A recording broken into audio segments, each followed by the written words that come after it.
what's your best event? But yeah, he was there, and it was about the reorganization, like reconstruction that they want to do in HA, so better outcomes. And the avatars, for sure. The regular Pleasure. Hi, nice to meet you. M-A-R-U-R-I. Are you guys FIU students or? I am, yes, I am. Okay. No, I go to the University of South Carolina. U.S. Find out about Okay. ourselves.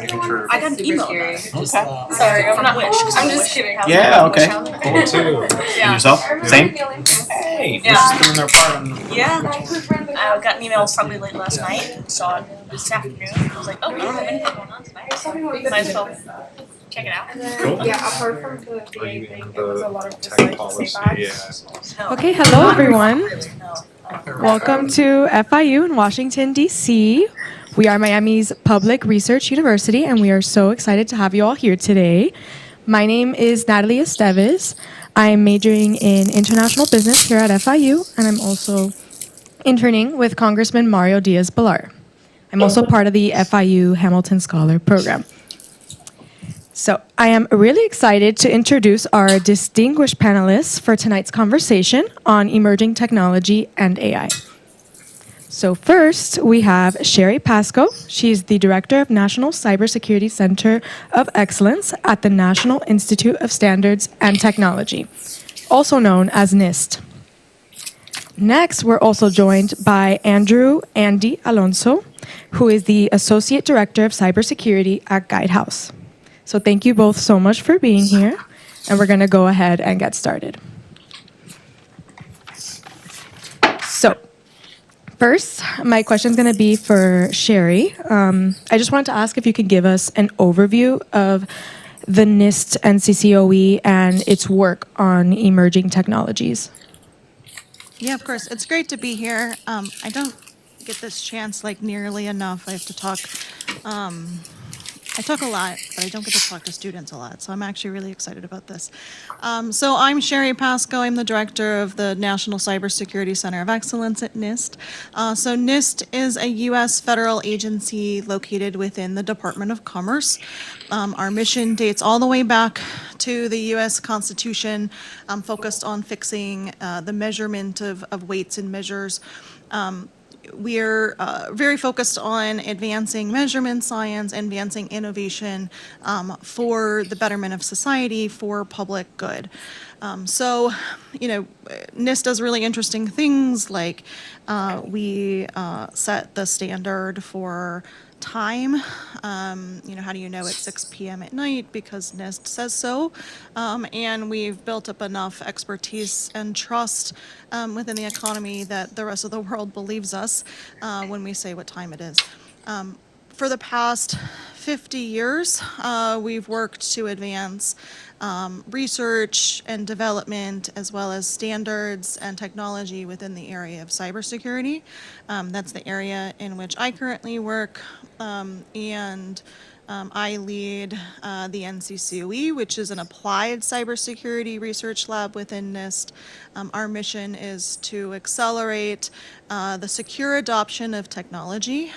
We aim to work collaboratively with industry, other government organizations to identify some of the most difficult cybersecurity challenges facing our nation, and then work together through a public-private partnership to then solve them. We work a lot collaboratively with industry. We work with currently more than 200 of the leading technology companies around the world, bringing teams together, kind of hands-on technology, hardware, software, cloud services in our labs at the NCCOE to integrate technology, understand how it works, understand how that technology can relate to existing standards and protocols, and then share out best practices and lessons learned with the broader public. All of our work is based off of challenges, like I said. So, right now we've got specific projects focused on, areas like cybersecurity and AI, on migration to post-quantum cryptography, on how you build kind of secure software, so very large topics that the nation is struggling with. We work to kind of identify challenges and then bring a team of experts to work to address them. Yeah, thank you so much. So now on to you, Andy. Can you give us an overview of your role in cyber strategy at Guidehouse and the type of challenges you work on? Sure. So Andy Alonso, nice to see everyone here. I'm an alum of FIU as well, so I'm happy to be in this room and see a lot of faces for the future, and hope you all are in the industry as well. So a little bit different of a role here. Guidehouse is a large firm. We have about 10,000 people across the world now, very AI technology driven. We're focused across commercial and the government.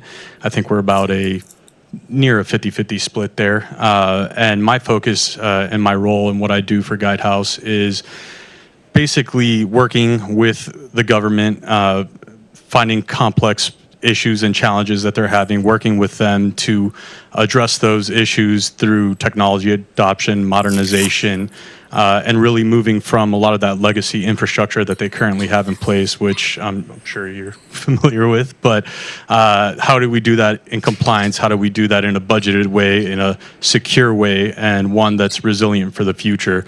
And that's really my focus across Guidehouse and dealing with our customers and clients and building that business set. I'm mainly focused in the defense and security segment side of things, and my clients are very much mission driven.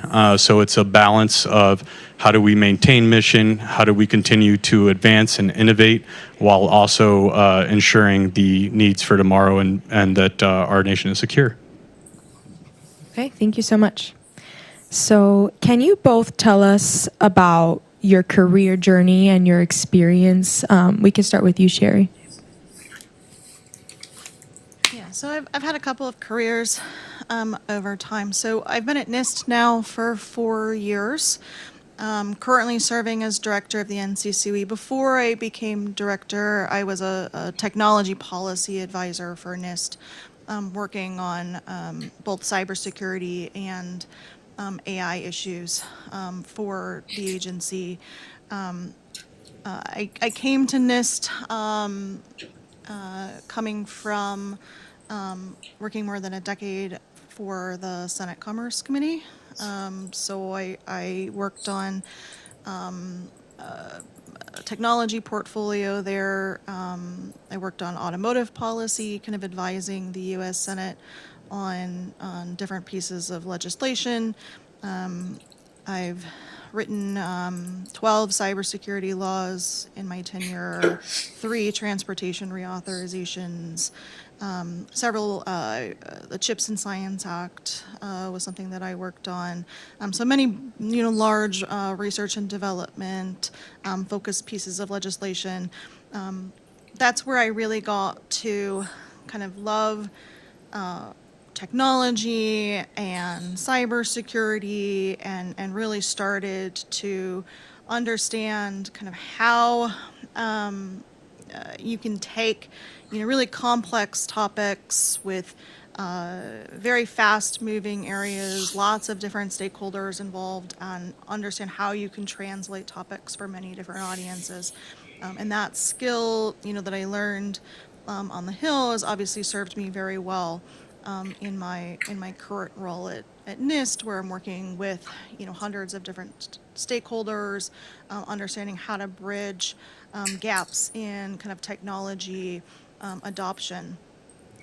My degree is not from FIU, sorry, but maybe it will be in the future. I have a degree, an undergrad in chemistry and women's studies with a minor in math, and I have a master's in science policy. I did serve a couple of years as a chemist before transitioning into tech policy. So that is kind of how I started my first career. But we can talk about this a little bit more about kind of how I, transitioned out of those careers. I'm clearly not a chemist anymore, and have no intention of being a chemist in the future. But those kind of skills that I learned, through my undergrad in terms of how you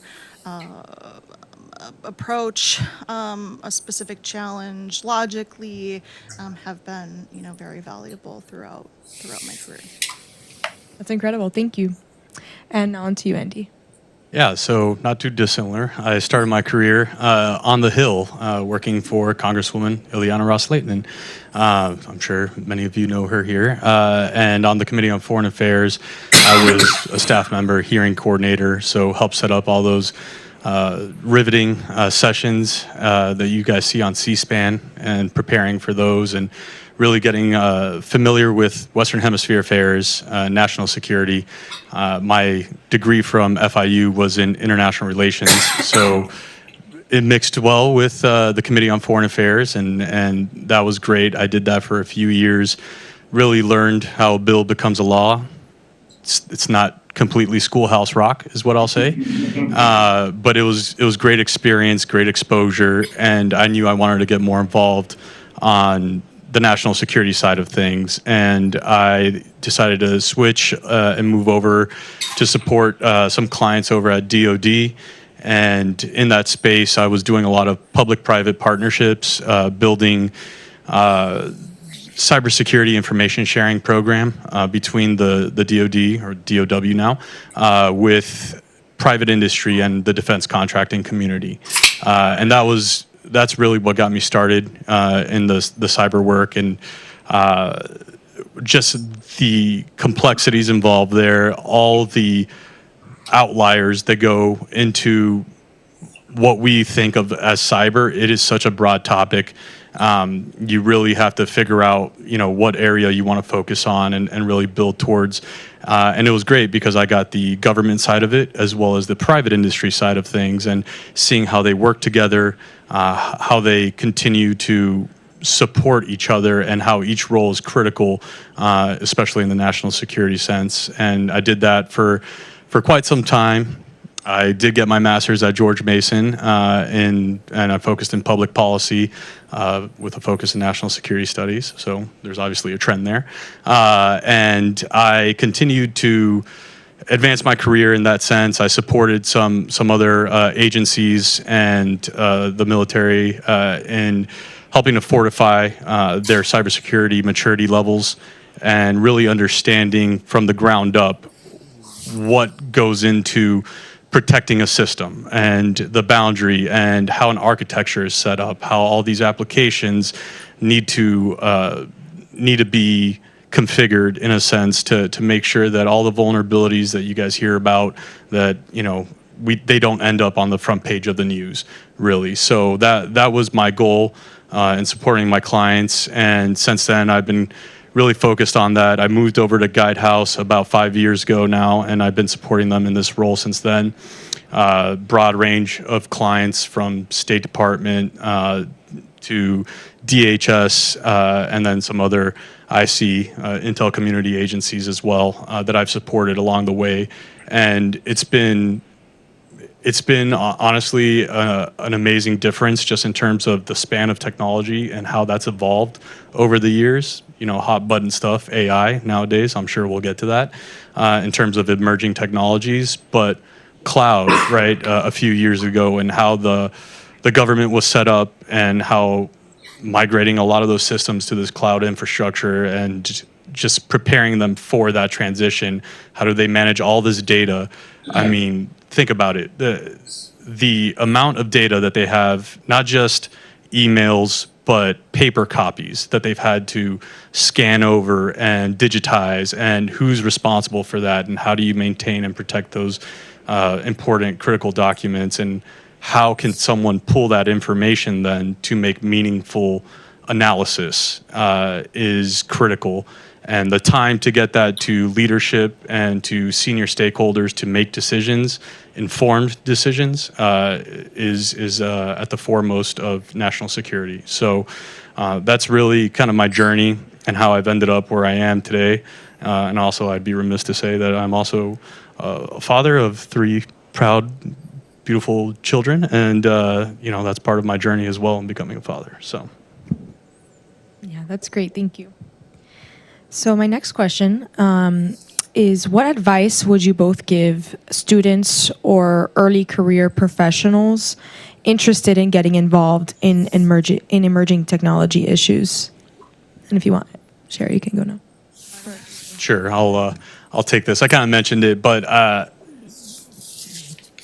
think the rapid pace at which everything is evolving makes it difficult to just focus on one thing these days. AI, quantum, zero trust, these are all hot buzzwords. Focusing on one thing, really becoming and excelling at it, understanding really the ins and outs of it will go a long way towards what you all want to achieve in your career, is what I would say. There are many facets that you can become experts in. What I would say is learn. There's always continuing education opportunities. I think certifications is a big thing in our field because things are continuously evolving. It's understanding, keeping up with the trends, and figuring out what's coming next. Because if you have clients like I do, you're behind the 8 ball if you aren't trying to solve that problem before they come to you. So understanding what those issues are, how you can deal with them today to prepare them for tomorrow, is a huge proponent of getting involved, learning just a lot of the technology and the issues that are coming along with that as well. Yeah, I agree with that. I mean, I think, I was taught really early on, you want to be the best at one thing, right? You want to be known, that all of your friends know that you're the best at X, right? And it could be you're the best at zero trust. I don't know that anybody is. It could be, but there are at NIST, right? We have some of the best people in the world who are like, the best cryptographers in the world, right? They can claim that, they own that, they work at it. But we also have people like me who, I am very good at translating things for non-technical audiences and in building coalitions and understanding, the priorities of many different stakeholders, right? That's something that I work at constantly to improve my skills. It's something that, I've become known for and that people rely on me for. So you kind of want to understand and learn, what is something that you personally and only you excel at, and then continue the rest of your life to own that and build on it. At the same time, as we mentioned, you don't want to silo yourself too much. I think my background in kind of, chemistry and women's studies, I think that balance of understanding different disciplines is really important. And especially now when we're dealing with topics like artificial intelligence, having people that have interdisciplinary thought from different fields is even more important. So, it's really easy now, especially with, algorithms that are like feeding you the news, and you kind of have a certain friend group that you gonna get locked into a certain way of thinking about things. So, while it is your job to learn, definitely take advantage of that and learn as many different, just a little bit, as many different disciplines as you can. I think that will help create, a more thoughtful, responsible way to advancing technology, advancing innovation going forward. Yeah, I'll just add that communicating with your peers as well, right? I think that's key because you can't know everything. I'm continuously learning on the job. Every day I realize I did not know something that, from the day prior. So being open to that information, understanding, okay, great, now I have some more to make me a more dangerous person within the field. I think that's always a huge advantage, especially in the emerging technology trends and understanding what's going on out there. So definitely talking with folks, networking, seeing what's out there in peer review papers, reading, continuous education is important. Okay, thank you.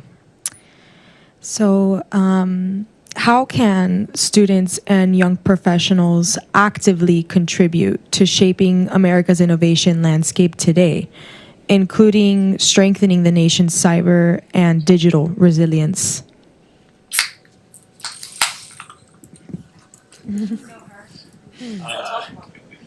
Yeah. I mean, it overlaps, I think, with the previous question a little bit. Gaining the skills is what I would say first and foremost, is what's necessary to contribute to the resilience and the continued maturity of our cyber posture across the nation. Right now with AI, it's making coding a lot easier, becoming well-versed in how to leverage that as a tool. I won't say it's the end-all be-all. There are still a lot of sticky wickets that come with AI, and understanding how best to leverage that, how you can use these applications to your advantage and resource them accordingly.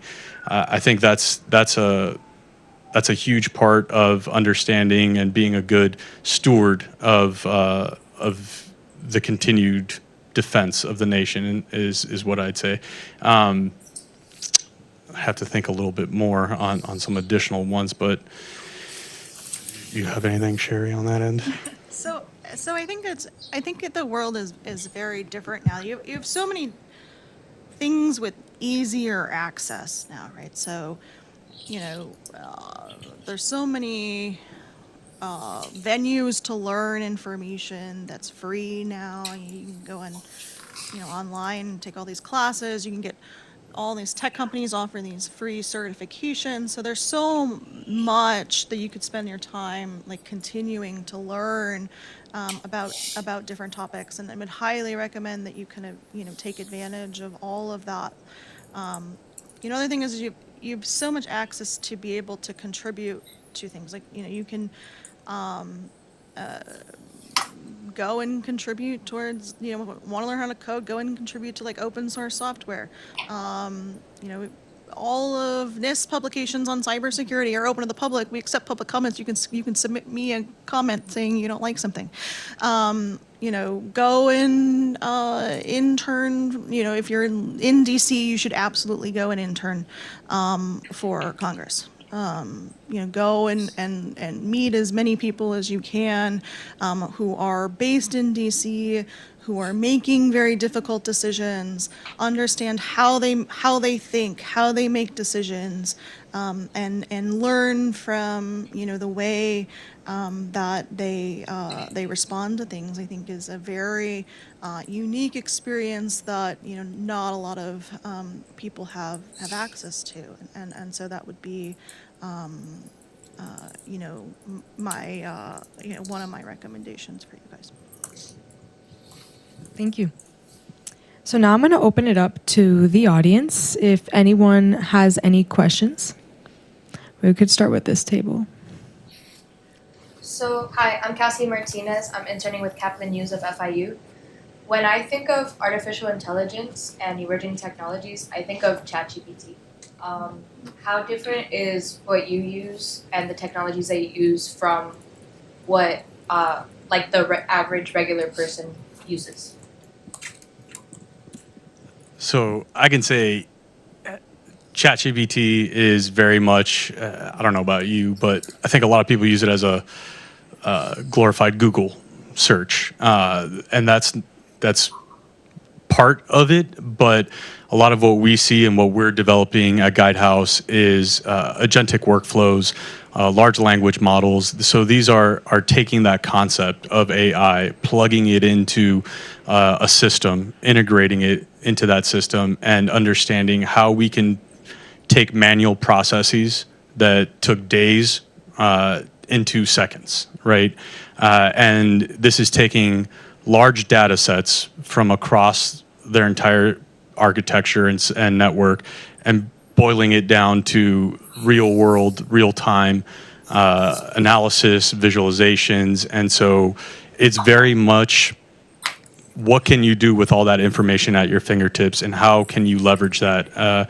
And so I think that's the most of what we see and what we're supporting our clients with right now, and learning how to integrate that in a way that is beneficial to them. And the nasty truth is, a lot of people have licensing fees that come along with these applications. So how do you take that into account, and not just add an additional cost on top of everything, but leverage resources wisely? Yeah, I mean, I'll add, I use ChatGPT in my personal life. I don't use it at work. It's not approved at NIST. This is one thing, but you know, it's a very powerful tool. But I think it's, to your point, I think it's worth noting, like, you know, AI as a technology has been around for a very long time.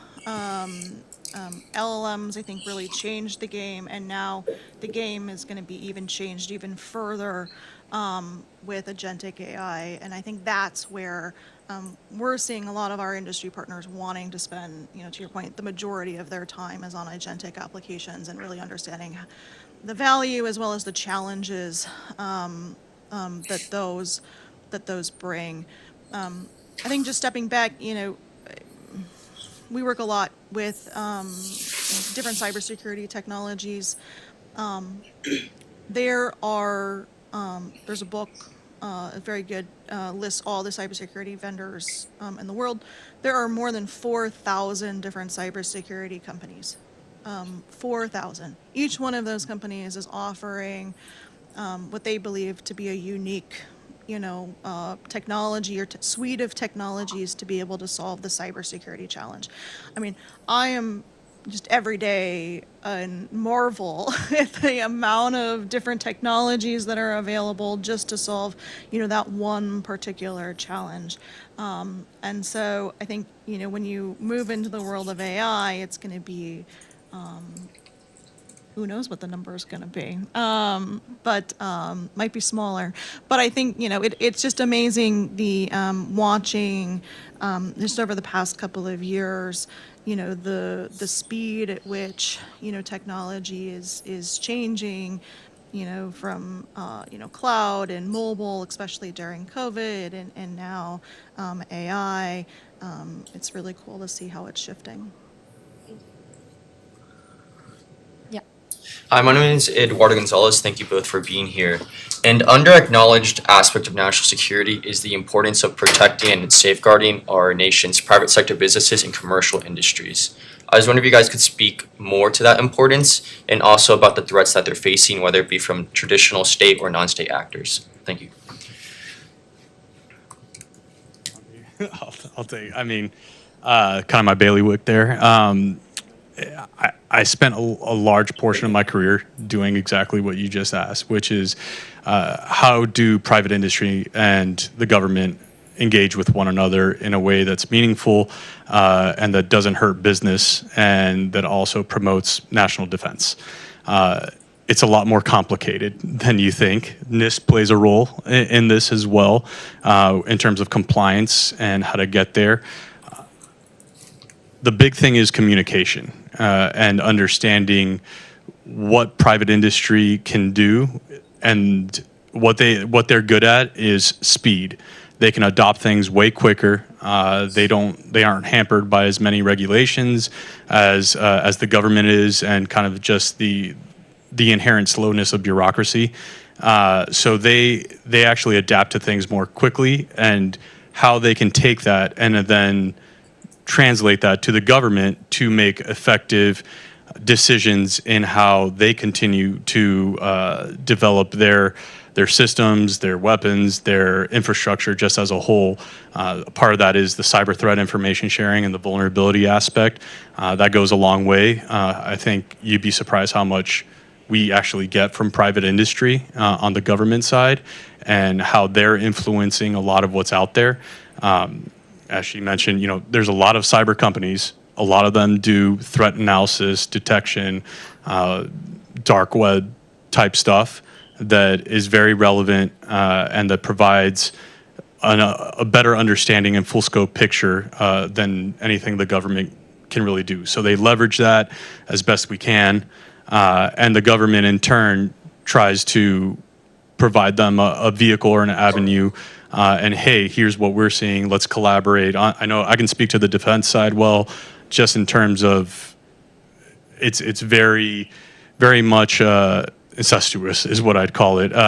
Everyone is kind of in the same space, talking to each other, understanding that, hey, we see this vulnerability on the horizon from nation state X, right? And we know that they do this a lot at CISA, which is a great resource, and what they publish in terms of their threat products. They say that, hey, look for this type of attack vector or this venue that they're going after. We know that they've historically done it during this time. You should really patch and go through this. And so there's back and forth there.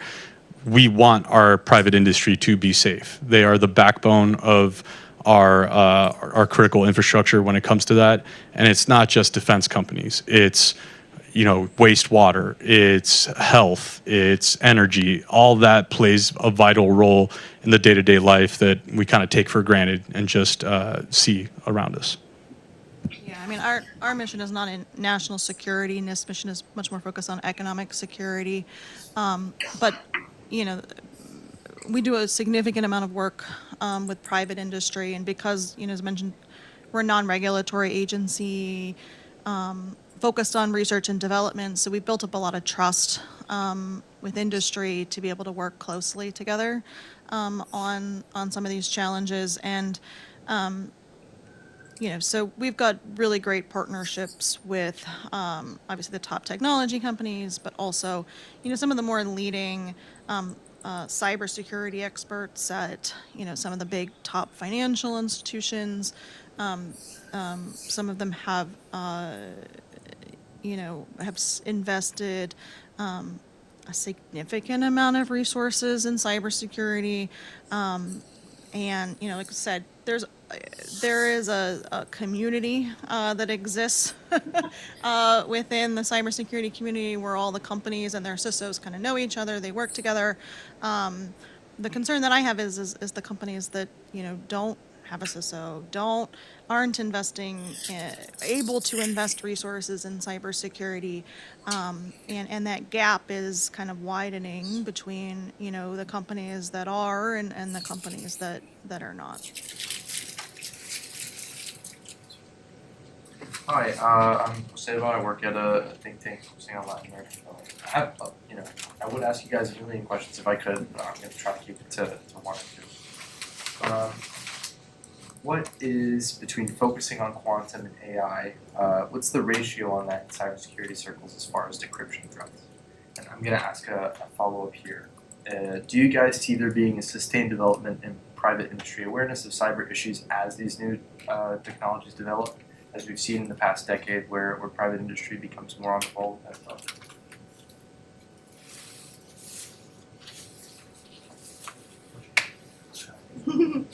Yeah, so we at the NCC we have the luxury of being project based, right? So I mentioned, so right now we've got 24 challenges that we're focused on. Those challenges kind of change. They last about 2 to 3 years each, so we're able to change and address new topics as kind of industry identifies new areas of interest for us. So right now we're kind of winding down work in areas like zero trust, IoT security. Those are topics that have been focused on for several years now. They're not solved by any means, but they're areas where we aren't able to contribute as much information. And we're winding up projects on, PQC, AI security, and kind of scoping a lot more work in those areas. So there's always shifts, right, in terms of priorities based off of how the technology changes. I mean, when you look at things like PQC, right, so NIST sets the standard for encryption for the federal government. We like to think it's very good standards, so they're used around the world. There is a very significant threat, that a quantum computer will, or a cryptanalytic relevant quantum computer will break our encryption. We don't know when that's going to happen. Some people think it might be 10 years. Normally, transitions like that take much longer than 10 years. So we're already behind.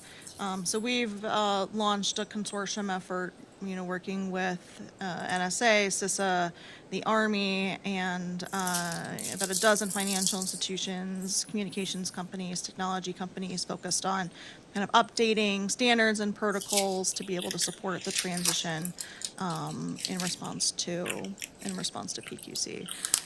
So that effort is making a lot of progress, and hopefully we'll be able to cut off a little bit of that 10-year time horizon going forward.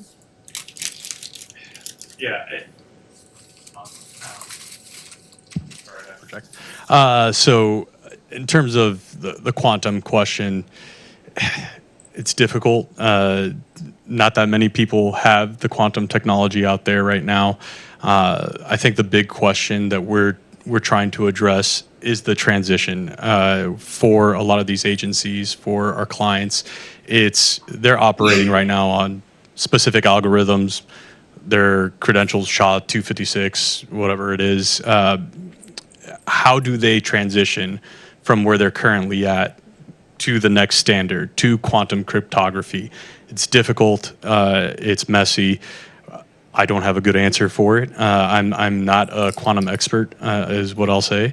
I think that the big question, though, is how do you go about doing that in a way that doesn't stop your mission set, right? That you continue to provide the necessary and relevant things that you do day to day, but also have that inherent protection against a growing technology that's out there. And to the point we're 10 years behind. I mean, some people would say less is what I would say. But it's something that is being taken into account right now. And it's just, it's not a question I think that I can answer in probably 5 minutes here either. So. Yeah, I mean, crypto's in everything, right? It's in every hardware, software, application. It's in the underlying protocols for our internet, right? So it's going to be a massive migration to be able to update all of those pieces. Financial, blockchain.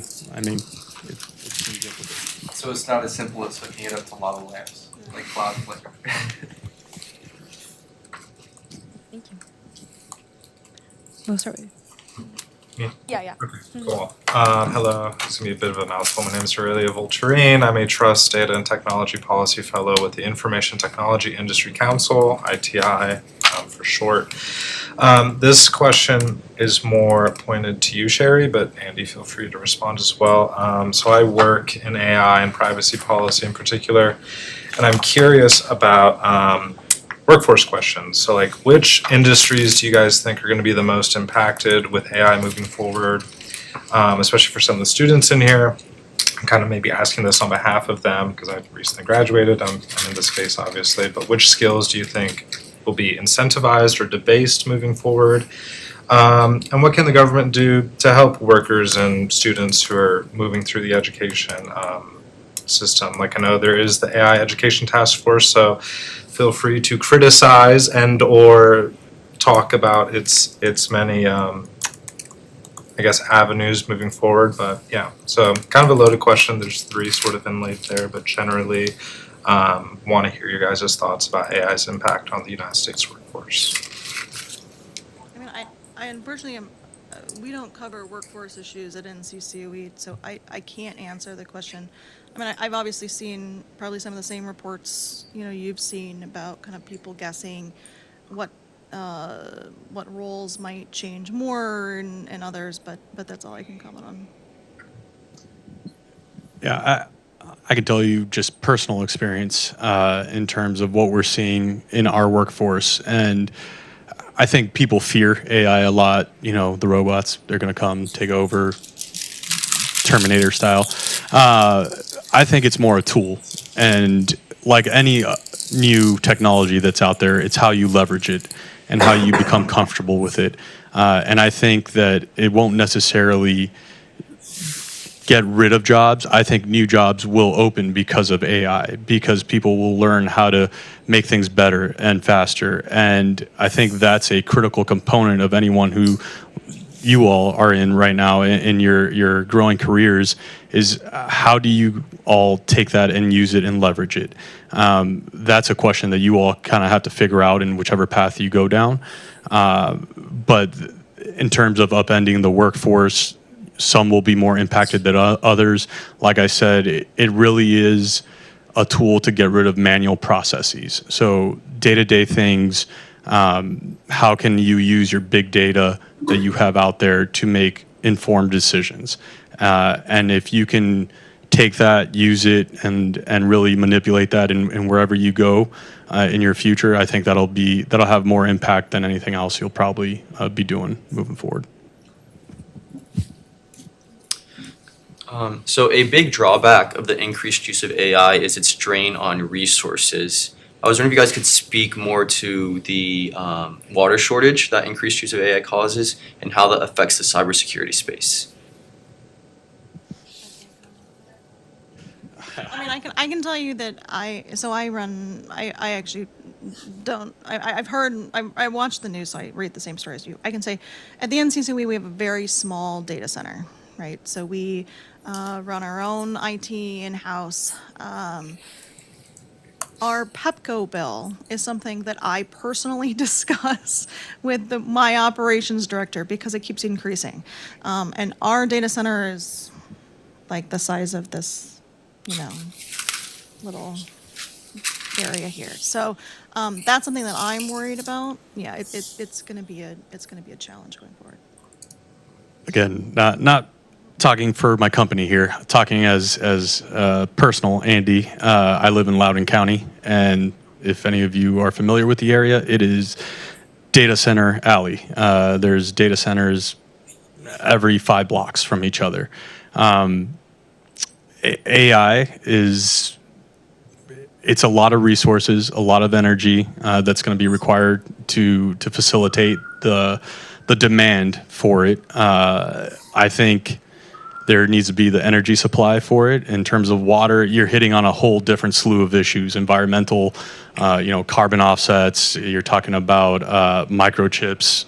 You're talking about energy costs on the grid, things like that. And I probably don't have the best answer for you on it, but what I will say is I think they're taking it into consideration because the demand is so high.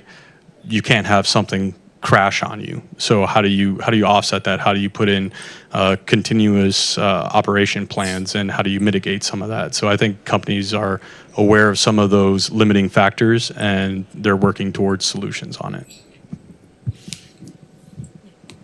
Well, thank you very much for being here. My name is Chelsea Diaz. I'm studying political science and international relations here at FIU. I'm also interning in the Hill with Congressman Jimmy Patronis. And this question, it's mainly for you, Ms. Pascal, but obviously, Mr. Alonso, you can answer as well. Earlier during your testimony, you said that NIST attempts to accelerate the secure adoption of technology. Please correct me if I'm wrong.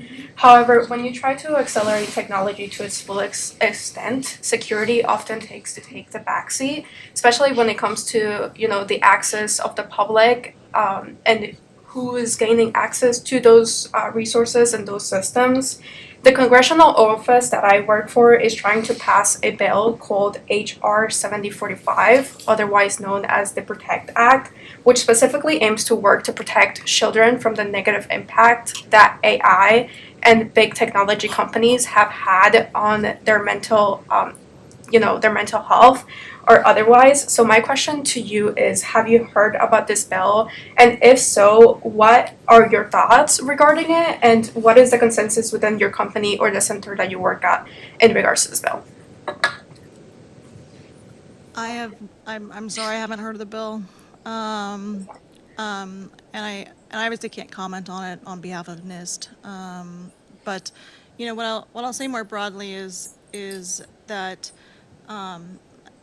you know, I think one of the things, just speaking personally, you know, from my past experience, and it sounds like you're kind of getting this now and in your experience, is like the cool thing about working on the Hill, right, is that you're kind of watching a lot of things unfold earlier than everybody else. And I think that is something that you should kind of continue to hone in on. I think when we're working in the projects that we select at the NCCOE, like a lot of these are already kind of well understood challenges, things that we hear from, you know, multiple companies, multiple cybersecurity challenges. We kind of, everybody already knows they're a challenge, they're not being addressed, and that's when we're going to step in.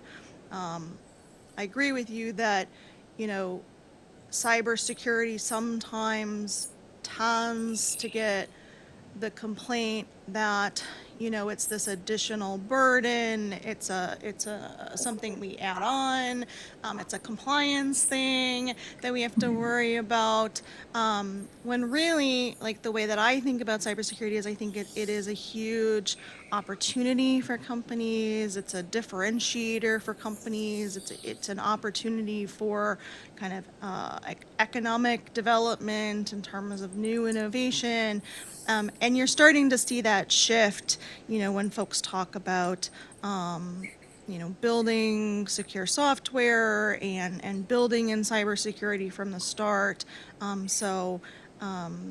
It's good to see that, you know, that shift is happening, but I would like to see it, you know, maybe happen a little bit more.